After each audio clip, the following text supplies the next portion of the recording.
Comment faire quand on n'arrive pas à dormir?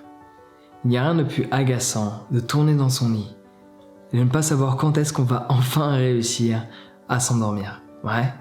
Ou même de se réveiller en plein milieu de la nuit et de ne pas avoir cette capacité de se rendormir. Si tu as des difficultés, voici ce que je te propose. Déjà, les choses à ne pas faire. Quand tu n'arrives pas à dormir, de prendre ton téléphone. Erreur numéro 1. Prendre ton téléphone va réactiver tes photorécepteurs. Ça va envoyer des messages à ton corps comme quoi c'est pas l'heure de dormir. D'autant plus qu'il y a de grandes chances que tu n'as pas supprimé la lumière bleue de ton téléphone, du coup tu ne t'aides absolument pas en checkant l'heure. Je sais, tu as envie de le faire, tu as envie de savoir ça fait combien de temps que tu tournes dans le lit, tu t'es couché par exemple à 23h, tu tournes, tu dis il doit être minuit, tu as envie de checker l'heure. Ne le fais pas. Ne regarde pas l'heure.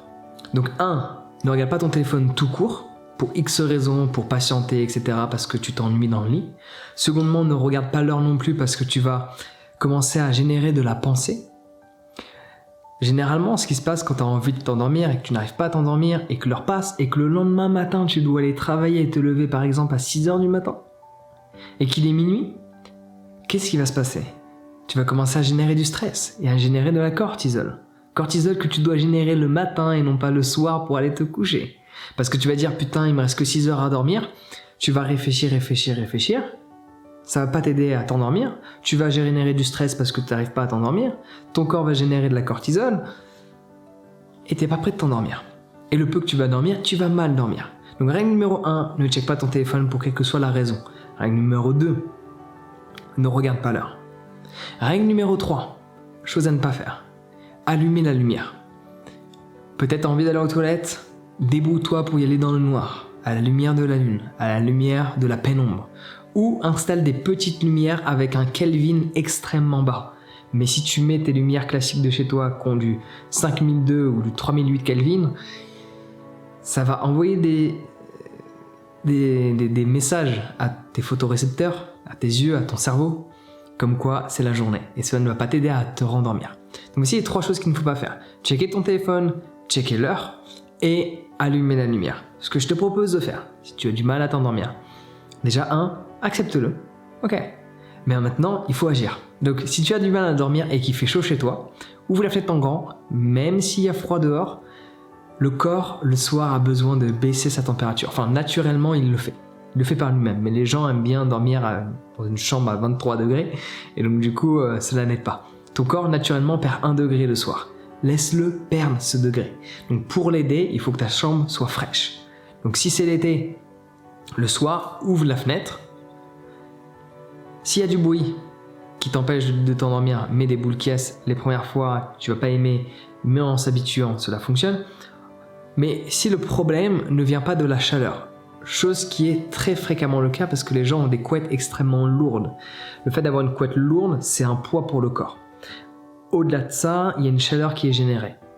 N'aie pas peur d'avoir une couette plus légère que ce que tu penses. Si ton corps est trop chaud, sors les pieds du lit, même si c'est désagréable. Par contre, ce que je te recommande, le plus essentiel si tu as du mal à t'endormir, tu n'arrives pas à dormir, juste sors du lit, garde la lumière éteinte et juste fais quelques étirements à même le sol. Que ce soit en étant par exemple debout, en allant toucher tes pieds. Et respirer. Inspire, expire. Et inspire lentement et profondément. Puis tu peux même t'allonger sur le dos par terre et t'étirer comme ça. Et en étant sur le dos, allongé, tu peux aller attraper tes pieds. Tu peux t'étirer de plein de manières différentes, mais fais en sorte de t'étirer. Je peux te garantir que tu vas te rendormir rapidement. Vraiment. Fais le test ce soir. Même si tu as des facilités à t'endormir, dès que tu es confronté à une difficulté, fais ça. Bien sûr, il ne faut pas que tu fasses les 3 choses que je t'ai dit de ne pas faire, sinon ça ne va pas fonctionner. Donc bien sûr, si tu ne fais pas ce que je t'ai dit qu'il ne fallait pas faire, et qu'en plus de cela, tu vas t'étirer, tu vas pouvoir aller te rendormir beaucoup plus facilement. Fais quelques étirements pendant 5 minutes, 6 minutes, pas longtemps. Ne regarde pas le temps, juste fais-en quelques-uns en te détachant de l'idée que tu dois aller dormir. Oublie cette idée, juste étire-toi, ressource-toi, respire, sors du lit et étire un peu tous les membres de ton corps. Fais rouler la nuque, fais rouler le bassin en étant assis. Et après, reva te coucher en buvant une petite gorgée d'eau. Pas trop, parce que sinon après, c'est ce qui va se passer. Hein. Tu vas te réveiller pour aller pisser, tu vas mettre la lumière et tu vas avoir des difficultés à te rendormir à nouveau. Même scénario, rebelote, ce serait assez dommage. Donc bois pas trop, tu peux boire de la camomille aussi au préalable. La camomille ne te fait pas endormir, c'est juste que ça détend, ça relaxe. La plupart des gens ont besoin d'être détendus. Un peu trop de stress dans le quotidien. Stress généré uniquement par les pensées, parce que la plupart des événements auxquels tu es confronté ne sont pas une réelle source de stress. C'est ton interprétation qui détermine cela comme étant du stress. Ouais. D'ailleurs, avoir un événement pseudo-dit stressant le lendemain va t'empêcher de bien dormir, parce que si tu as un événement excitant, demain, tu vas vite t'endormir pour vite être demain.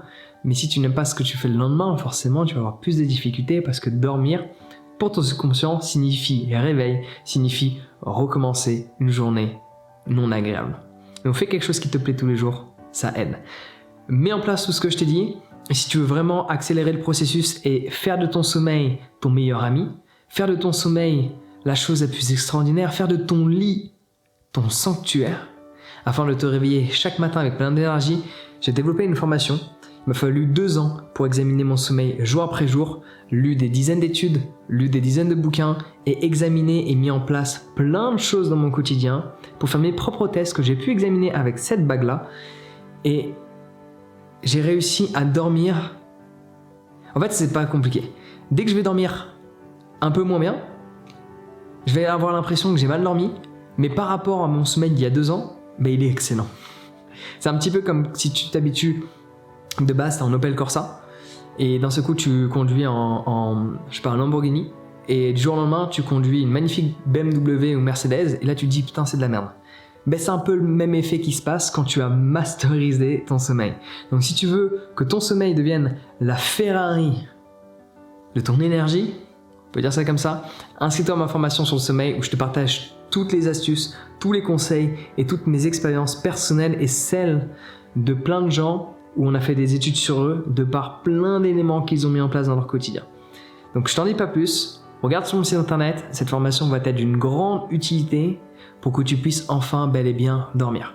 Le lien est dans la description, inscris-toi maintenant, on se retrouve sur mon site internet tout de suite. Sur ce, prends soin de toi et passe une excellente journée.